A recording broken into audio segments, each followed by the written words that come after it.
Hai, saya Mata Suherman.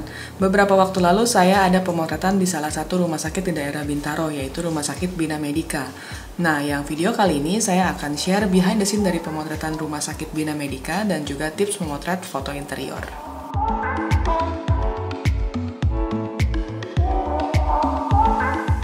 Jadi sebelum kita masuk ke dalam pembahasan foto interior, teman-teman harus tahu kalau foto interior ini adalah bagian dari foto arsitektur. Jadi foto arsitektur itu sendiri terbagi menjadi dua, yaitu yang pertama adalah foto interior dan yang kedua adalah foto eksterior. Nah, fotografi arsitektur adalah foto bangunan yang merupakan hasil karya fotografi yang menampilkan dokumentasi, dan tidak hanya sekedar dokumentasi tapi di dalamnya juga banyak kaidah-kaidah yang harus diperhatikan. Misalkan estetika dalam arsitektural itu sendiri, terus kemudian mengenai seni, ekspresi, komunikasi, dan beberapa hal lainnya. Kemudian kalau foto interior itu sendiri, foto interior adalah foto yang merekam bagian dalam bangunan. Jadi interior lebih difokuskan pada detail ruangan. Sedangkan foto eksterior adalah foto yang menampilkan luar bangunan. Jadi kalau kita melihat foto gedung itu ditangkap dari bagian luarnya. Kemudian detail dari bagian gedung itu sendiri juga menjadi bagian dari foto eksterior. Selain itu, tidak hanya gedung, kita juga bisa menampilkan jembatan atau fasilitas lainnya yang ada di bagian luar gedung. Nah, ada bagian yang lain selain interior dan juga eksterior, yaitu bagian detail arsitektur, di mana bagian ini adalah bagian-bagian tertentu yang dianggap istimewa dalam bagian gedung ini. Jadi dia menjadi highlight dalam sebuah foto interior ataupun eksterior. Nah, jadi di video kali ini saya akan sharing tips cara memotret foto interior. Yang pertama yang harus kita ketahui adalah cahaya. Jadi setiap ruangan ini pasti memiliki cahaya baik natural melalui jendela atau cahaya artificial dari bagian lampu-lampu di dalam interior itu sendiri. Nah, jadi tidak hanya sekedar memotret, kita harus memahami konsep dari foto interior kita ini sendiri. Ada baiknya kita berbicara dengan pemilik gedung atau pemilik kantor, atau juga kalau bisa ketemu dengan arsitekturnya itu sendiri. Jadi kita bisa membahas apa sih konsep yang mereka ingin tampilkan dalam ruangan itu.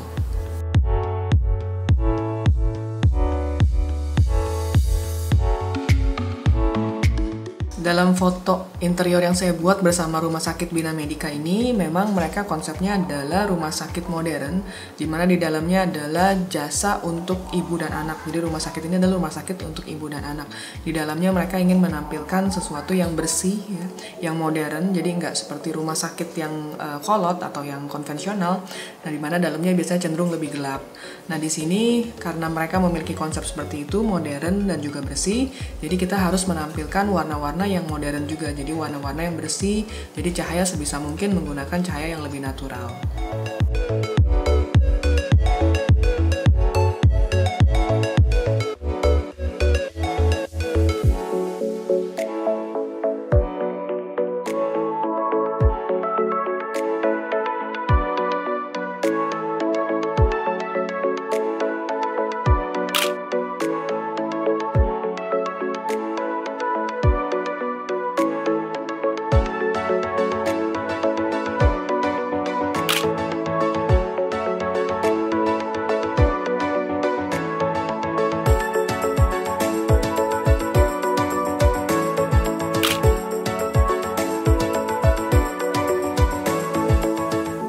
Kedua adalah tata ruangan itu sendiri. Jadi kalau kita ingin memotret sebuah foto ruangan untuk kebutuhan corporate seperti yang saya lakukan ini, nah kita harus tahu juga jadi tata ruang itu harus seperti apa. Jadi nggak bisa kita datang langsung foto gitu aja, tapi kita harus melakukan setup sedikit-sedikit. Jadi misalkan kalau kita memotret satu ruangan rumah sakit, mungkin ranjangnya itu berantakan atau mungkin ranjangnya belum dilapis dengan spray atau apa. Nah, kita harus setup dulu seperti itu, nampak seperti real. Jadi ketika orang datang ingin menyewa kamarnya itu untuk melahirkan, bentuk yang sesuai dengan imajinasi mereka itu tampak sesuai dengan di foto itu. Jadi nggak kita mengira-ngira, oh ini kan karena belum dipasang aja jadi kayak begini. Nah, itu nggak ada alasan seperti itu. Kita memang harus menampilkan final dari sebuah foto atau fasilitas yang ingin kita sajikan. Nah, yang ketiga adalah kita harus mengenali alat yang akan kita bawa. Jadi kamera juga penting, kita harus tahu apakah lebih baik menggunakan crop factor atau menggunakan full frame. Nah, karena kalau kita memotret dalam sebuah ruangan yang cenderung sempit, akan lebih disarankan bila kita menggunakan kamera full frame, karena akan lebih luas hasilnya. Dan selain itu juga pemilihan lensa juga menjadi satu hal yang penting. Biasanya saya menyarankan menggunakan lensa PC atau perspektif kontrol, atau di produsen merek kamera lain biasa menyebutnya dengan tilt shift lens. Jadi kamera atau lensa ini adalah lensa khusus untuk interior ataupun eksterior. Jadi biasanya digunakan oleh teman-teman yang memang fotografer arsitektur. Mereka ingin menangkap garis yang lurus dari setiap sudutnya. Jadi baik secara vertikal maupun horizontal, mereka ingin semuanya disajikan secara lurus. Nah, jadi kalau misalkan teman-teman belum memiliki lensa PC lens, nah teman-teman bisa menggunakan lensa wide atau misalkan menggunakan lensa sekitar focal length 24 mili. Nah, di sini bisa dimaksimalkan, mungkin bisa caranya dengan menggunakan stitching ya. Nah, teman-teman bisa belajar bagaimana caranya menjahit atau menggabungkan beberapa foto menjadi satu buah frame sehingga foto itu menjadi nampak lebih luas. Atau teman-teman bisa juga menggunakan lensa wide, tapi pastikan kita tidak menggunakan lensa wide yang memiliki distorsi yang cukup mengganggu, karena pada saat hasilnya ada distorsi biasanya agak sedikit sulit untuk dikoreksi.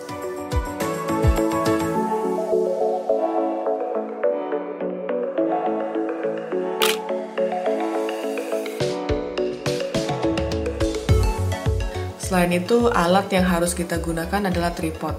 Tripod ini akan menjadi satu peralatan yang sangat membantu kita banget pada saat kita memotret foto interior. Karena ada kalanya ketika kita memotret, kita sudah memasang sebuah kamera di atas tripod. Nah, biasanya kita akan melakukan koreksi sedikit-sedikit. Jadi misalkan mejanya kurang maju dikit, atau sofanya mungkin ada yang harus dibersihkan dulu, atau misalkan ada bantal yang kurang rapi. Nah, biasanya itu kita harus retouch gitu, harus kita sentuh, dirapihkan. Nah, proses merapihkannya itu kan pasti butuh waktu. Jadi kita nggak bisa kalau kita handheld, ketika kita pegang kamera ini, begitu kita mau bikin shoot berikutnya atau pemotretan berikutnya, pasti angle-nya akan berubah. Nah, dengan menggunakan tripod kita akan stabil di posisi itu terus. Jadi ketika kita melakukan koreksi pada lokasinya itu, semuanya akan tetap statis, tetap stabil. Jadi komposisi yang kita ambil tetap akan stay di komposisi tersebut. Jadi peralatan lain yang dibutuhkan adalah lampu. Jadi teman-teman bisa membawa lampu strobe ataupun lampu continuous. Kenapa diperlukan lampu tambahan? Karena biasanya dalam sebuah ruangan itu tidak semuanya memiliki jendela. Ada kalanya satu buah ruangan itu mereka memiliki minim sekali cahaya. Jadi kita harus menambahkan dengan menggunakan lampu-lampu tambahan yang kita bawa. Nah, ini gunanya untuk memberikan dimensi ruangan. Jadi biasanya kalau ruangannya itu gelap, misalkan lalu mereka punya satu buah lampu di atas, tapi lampunya juga nggak terlalu kuat, kemudian remang-remang. Nah, foto kita itu biasanya hasilnya jadi kurang maksimal. Jadi sebisa mungkin kita berikan cahaya tambahan.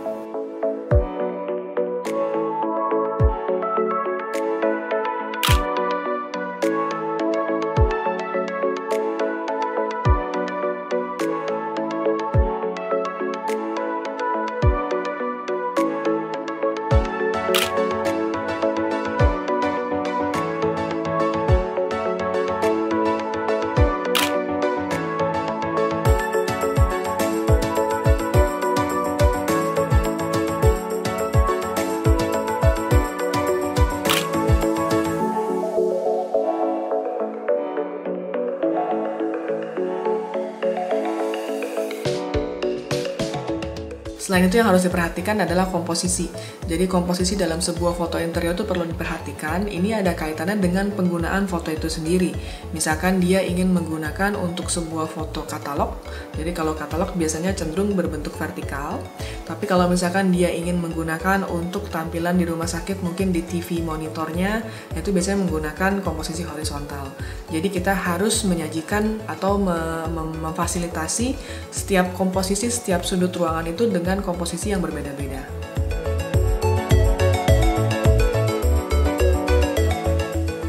Nah, selain itu setelah peralatan dan juga cahaya dan juga kita bicara tentang lighting ya, salah satu hal yang harus diperhatikan adalah cermin. Jadi sebuah ruangan itu biasanya cenderung banyak sekali cermin atau kaca. Nah, di sini biasanya mereka sifatnya reflektif. Jadi kadang-kadang kita suka bocor, jadi kita suka tampak kelihatan dalam sebuah frame. Nah, itu tidak baik, jadi sebaiknya kita memperhatikan cermin atau kaca yang kira-kira memang bisa mengganggu hasil foto kita. Nah, selain itu, kita juga harus memperhatikan garis horizon. Jadi garis horizon ini sangat penting kalau kita bicara foto interior, arsitektur, ataupun eksterior. Jadi, biasanya kita selalu harus memperhatikan garis-garis dalam sebuah ruangan. Jadi, pastikan semua gedung itu nampaknya lurus atau tidak ada distorsi. Jadi, teman-teman tahu ya, ada dua macam distorsi dalam sebuah foto. Distorsi pertama adalah barrel distortion, di mana distorsinya yang dikarenakan oleh karakter lensa itu sendiri. Jadi lensa ini memang cenderung ada bawaan mereka yang distorsi. Jadi biasanya ada lekukan, kalau kita motret satu buah gedung biasa ada lekukan yang melengkung.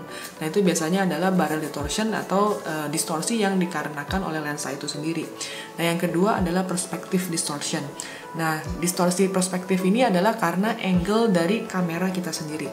Jadi kalau kameranya kita tundukkan ke bawah atau kita naikkan ke atas, nah itu biasanya itu menyebabkan distorsi. Jadi sebisa mungkin kita memotret menghindari distorsi tersebut. Karena biasanya dalam sebuah foto interior, terutama kalau kita ingin memotret untuk klien, biasanya klien nggak terima tuh kalau foto gedungnya nampak mengerucut ke atas atau mengerucut ke bawah.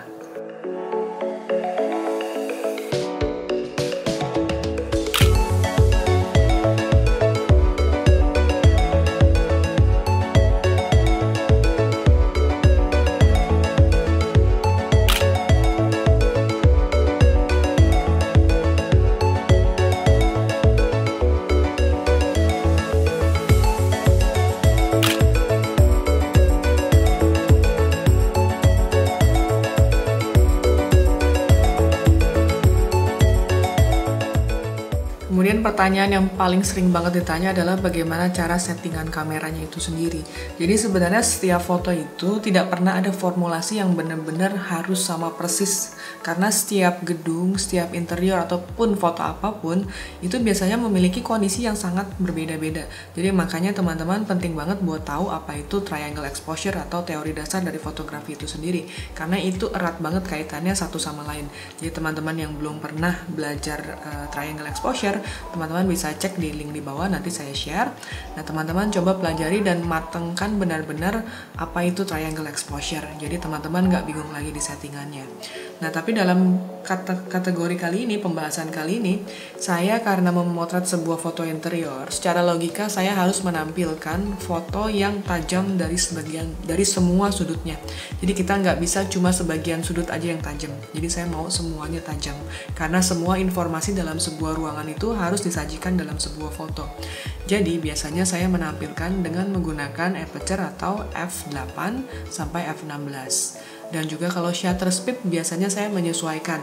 Karena setiap ruangan kadang-kadang ada yang lebih gelap, ada yang terang. Tapi karena saya menggunakan tripod biasanya tidak masalah. Karena biasa di sana kita bisa menggunakan long exposure. Kemudian secara ISO juga biasa saya sarankan untuk menggunakan ISO rendah. Kemudian selain itu yang harus diperhatikan adalah angle. Jadi angle itu dalam sebuah foto sangat penting, apalagi kalau kita ingin menyampaikan informasi di dalamnya. Nah dalam kasus pemotretan yang saya buat ini dengan Rumah Sakit Bina Medica, pastinya saya ingin menampilkan fasilitas dari rumah sakit ini sendiri. Jadi misalkan saya ada memotret satu buah ruang bedah, pasti depannya itu ada beberapa fasilitas alat-alat yang harus saya tampilkan. Jadi sebisa mungkin alat-alat ini muncul dalam foto saya. Jangan dia misalkan terpencil di sudut sekali, di ujung belah mana, sehingga orang tidak bisa melihat kalau fasilitasnya itu menjadi poin utama atau poin penting dalam sebuah foto ini. Jadi teman-teman harus pastikan atau eksplorasi dulu. Jadi sebelum kita motret, coba explore dulu ruangannya, kira-kira angle mana, sudut mana, mesin mana, atau fasilitas apa yang ingin kita tampilkan. Nah di situ setelah kita melakukan eksplorasi, biasanya kita bisa menyajikan informasi yang lebih akurat. Selain itu, teman-teman juga bisa menambahkan elemen orang atau manusia di dalamnya. Jadi ada kalanya dalam sebuah foto interior itu kita membutuhkan orang untuk skala banding. Jadi kalau misalkan kita foto interior, misalkan dia punya ceiling atau langit-langit tinggi misalnya. Lalu kita ingin melihat seberapa luas bangunan ini, seberapa luas interiornya ini. Nah, penempatan orang di dalam sebuah foto kita itu menjadi satu elemen selain memberikan kesan lebih hidup, nah itu juga sebagai elemen pembanding. Jadi teman-teman jangan khawatir kalau misalkan ngelihat sebuah foto interior, kok kayaknya fotonya kayak orang bocor gini ya, ada orang yang masuk gitu. Tapi itu sebenarnya tidak bocor. Jadi kita memang sengaja men-setting itu supaya ada skala pembandingnya.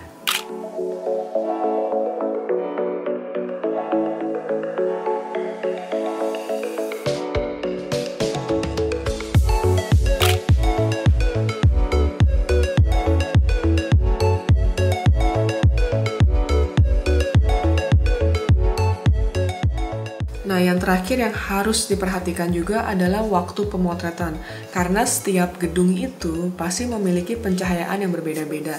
Jadi misalkan ada satu buah foto ruangan, nah ruangan ini mungkin akan lebih baik kalau difoto pada saat pagi hari, misalnya ketika cahaya matahari masuk ke dalam, dan di dalamnya itu kelihatan ambience-nya berbeda. Jadi atmosfer dalam sebuah ruangan itu penting untuk disajikan. Atau misalkan teman-teman ingin fotonya itu kelihatan pada saat sore hari, misalkan dia ketika lampunya mulai menyala tapi langit masih blue hour. Nah, itu mungkin menjadi satu poin juga yang penting dalam sebuah foto interior.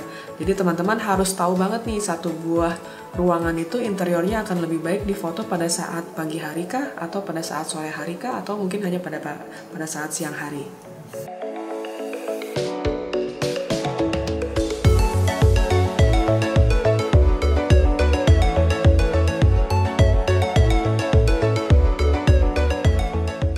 Nah, tips kali ini memotret foto interior sudah selesai. Jadi buat teman-teman yang ingin request tema berikutnya silahkan tulis di bawah.